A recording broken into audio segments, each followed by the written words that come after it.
किती लागणार आहे 250 लिटर 400 लिटर ह्याचं ऍव्हरेज आम्ही काढलेलं आहे। हे सगळे गणित त्याच्यामध्ये आहेत।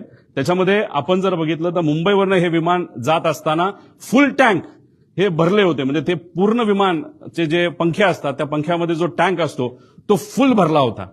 अरे फुल कशाला भरायचं? तुम्ही इथून उडत असताना तुम्ही जर उद्या जाऊन लगेचच बारामतीला जाऊन हैदराबादला तुम्ही गेला असता तर हैदराबादला जाऊन तुम्ही तिथं फ्यूल भरू शकला असता। काही लोक म्हणतील अरे बाबा महाराष्ट्राचं स्वस्त आहे, तसं सुरतचं जास्त स्वस्त आहे, पण मग आता 3-3.5 हजार लिटर जर त्याच्यामध्ये फ्यूल बसत असेल तर त्याला 10 रुपयाचा फरक काढला तर 30-35 हजाराचा फरक पडतो, मोठा फरक होत नाही। त्यामुळे एवढं फ्यूल पंखात पण आणि आत पण असं आमचं मत आहे की हे एवढं घेऊन बारामतीच्या दिशेने जाण्याचं कारण काय?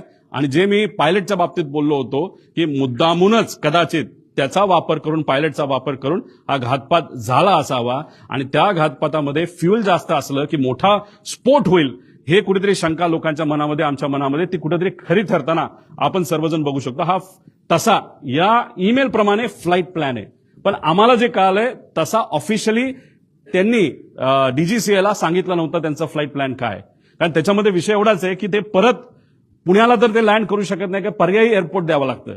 ते पुणे देऊ शकत नाही कारण का तिथे डिफेन्सचं फ्लाइंग सकाळी होतं।